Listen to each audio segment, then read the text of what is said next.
there was a rumor at one point about you guys doing like $1 million Bone Thugs and Harmony album. Man, you know what? It's crazy you just said that, man, because I just got finished doing another interview and he asked me the same question and he told me that he heard that Wu-Tang finally sold theirs for $2 million. Yeah, this guy named Martin Shkreli. I guess he owns a big biotech company. He bought it allegedly. He allegedly bought it for $2 million. Yeah. You know, one thing about that, man, is like we kind of backed up off of that because like our fans is real sensitive, you know what I'm saying? And our fans flipped the hell out. They was like, what you mean you gonna charge us $1 million for your album? I'm like, y'all don't even understand what we're saying right now, you know what I'm saying? So we kind of like just backed up off of it and just, you know, like it's still an option on the table, but you know, we looking at other options as well. So that ain't the only one we got, so. But you're still thinking about it, though. Oh yeah. Still thinking about, still thinking about how to make it work in, you know, in a much more effective way. Right, because basically the whole concept behind the Wu-Tang project was they made one album, one copy of it, and sold it to this guy for $2 million, and then he's the only one that could listen to it. Essentially. Yeah. Unless he puts it out, I guess. Or I don't see, know. I don't even think he can do that. That's more of what we were thinking. You know what I'm saying? That we sell it to somebody that would potentially put it out to the rest of the. We just basically telling them, okay, you own it for whatever you paid it for, and you can go sell the album for whatever you want to sell it for to make your money back or whatever you want to do. Right. I mean, that's the simplest way, but. You know, it's just I don't know about how all that would work. You know what I'm saying, for real. I mean, do you guys get together a lot as a group, like with all 4 members? Because even when we did the interview, Busy was, I guess, missing, right? Yeah. Yeah, man. We together almost every other week, every weekend, you know, because we still do shows together. You know, we sit down and have our little business discussions. You know, while we out on the road and. Format everything, get everything together, what's the next move, who we messing with, you know what I'm saying? So that's pretty much how we communicate. Is Busy the wildest dude in the group? I mean, he used to be, you know what I'm saying? Well, Flesh used to be, you know what I'm saying? Right. Busy was wild. I mean, we all had our times where we was wild, you know what I'm saying? Like when, you know, like, and it came at different times in our career, you know what I'm saying? Well, Busy seems to be the most outspoken. Yeah. He's the one that gets on interviews and talks about killing Tamika Wright. Yeah, you know. I mean, saying wild shit. Really, that was him back then. That's the old him. He's grown and matured a whole lot since those interviews. Since he's really been back in the group. You know what I'm saying? Like, so he left the group for a while. Yeah, everybody took their hiatuses. You know what I'm saying? Everybody went and took their hiatuses at one point. Lazy, you know, Busy. Flesh, not by choice, you know what I'm saying? I even stepped away from jail, right? Yeah, you know. I even stepped away from the whole situation for a while because that's what sometimes you need that, man. You know what I'm saying? That's what I tell people. Okay. I mean, I wasn't fully aware of this. So you're saying that at some point, every single member from Bone Thugs left the group. Yes. And then came back. Yes. Except for Wishbone. You know what I'm saying? Like he always been there just chilling, but you know, wish is wish anyway. So. Okay. Yeah. So. Except for Wishbone, everyone left the group. Well, Flesh went to jail, so you can't really count that. So. Yeah, definitely. But the other, I guess, 3 members left the group. Mm-hmm. And was it really like okay, I'm completely done, I'm breaking away from the group, or I'm just taking some time off? No, yeah, just taking time off. But even when Busy was like, when he left, it was like he always knew. We still talked to him, even though he was, when everybody was out, everybody still had conversation, you know what I'm saying? And everybody always knew that it's a revolving door. Whenever you get off of whatever you own, come on back home, bottom line. And that's just how it always been, you know what I'm saying? That's just how it's always been. That's why we still here and everybody's still in contact with each other. I get Busy coming over my house for dinner, him and his wife coming over to my house for dinner tonight, so we still in contact, for real. Well, I mean, it's a family thing with you guys. Definitely family. And there's always going to be, I think, a demand to hear all of y'all together. That's one thing we already told each other, we are not escaping that. Like, that's just something we bound ourselves together at the beginning, and that's just how it's gonna play out for us, like, for real, bottom line. Well, because even the way you guys do your songs, the way you harmonize, you can't really fully do it without everyone there, right? Exactly, you can't. You can't. If we're gonna do it all the way right, then everybody has to be there, for real, and everybody has the input. You know what I'm saying? So if it's gonna be done like all the way right. I mean, was there like in Bone, like for example, you look at the Beatles, and you got John Lennon and Paul McCartney. Those were like the main songwriters in the group.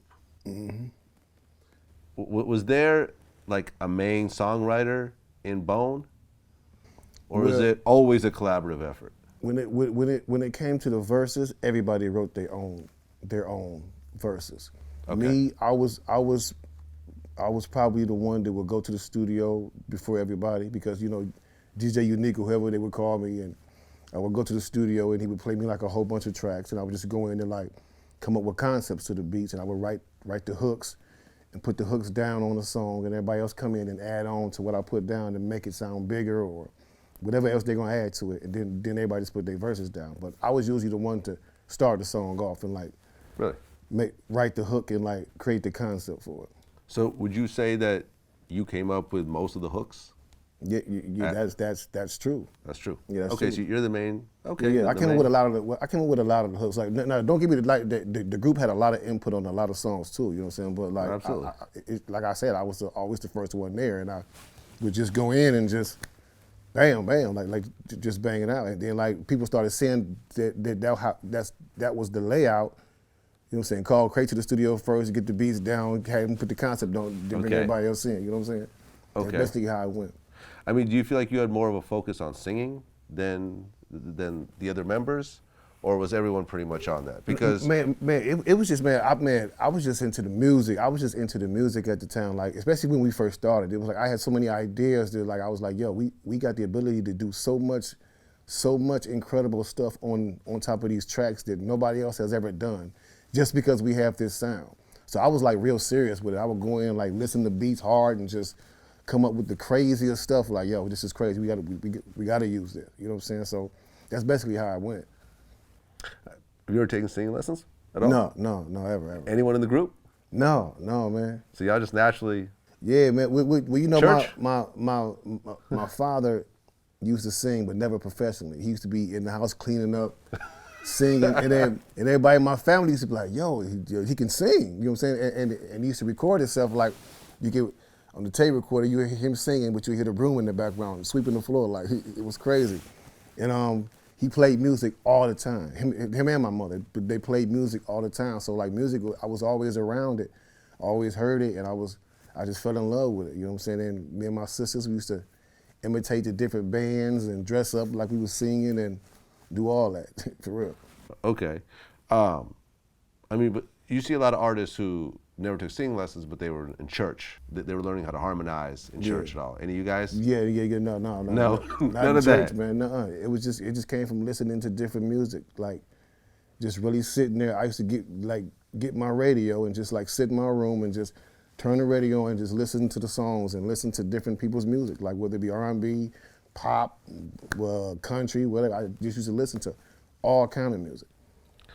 Well, but at that time, I mean, in these days, you have artists like Drake that half of his songs are singing.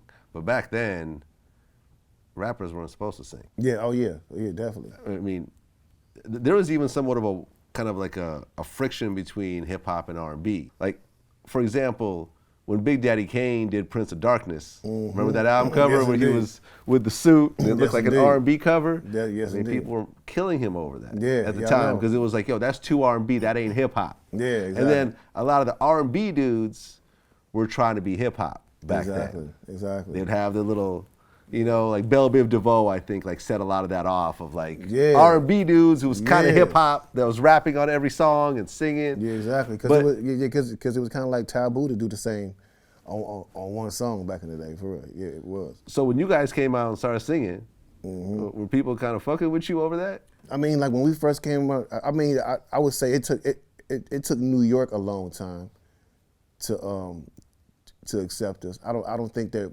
like New York radio accepted us until we done Notorious Thugs. You know what I'm saying? Like, an interesting point. You know what I'm saying? So I mean, but even when we was in Cleveland, man, one time we did one of my dudes from the hood, he came and got us one time before we even met Eazy-E, before we even left Cleveland. And you know, cause people think all the time, like when they used to ask us, you know, like is this Midwest style y'all have? We used to be like, no, we never been outside of Cleveland. They were like, oh, no, is it a Cleveland style? No, nobody in Cleveland raps like this. You know what I'm saying? So it was just like something. It was just something. It was a Bone style. So my dude took us to this bar. He was like, I want to take y'all to this bar tonight because they have gong shows. Every Monday night they have a gong show. Meaning like, that if you sucked, there'd be a big gong that went off and you'd be rushed off the stage. So, you know, we going down here, you know, we just know we the shit. We like, you know, we finna go down here and flow, you know, win this little money, buy some weed or something, you know what I'm saying? So, man, we go in here, man, and get to singing Mr. Ouija, man. We get to singing that, man, and next thing, it was just like, boom! They gonged the hell out of us. They was like, y'all get up out of here with that Oriental sound and shit. We was like, this is, man, we was mad. We got into a fight that night and everything. We was pissed. We was pissed off. So Bone Thugs-n-Harmony, they went on to sell over 10 million records? Yeah, man. And for one of our songs that everybody loved, the Ouija. I'm like, y'all got gonged for that in your hometown. Man, in the hometown. on St. Clair, on our own strip, man. Oh, man, that's horrible. Well, whoever gonged you probably feeling kind of stupid right now. Man, probably. Okay, so, but y'all was singing some gangster shit.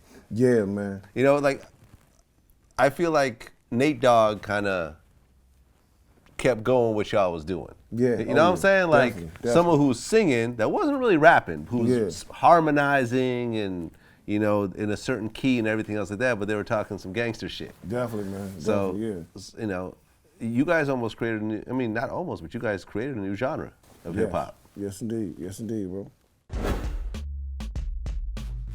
Leo froze it, man, you know. We can't do it right now. Right, because this was the Migos Thuggin' project, right?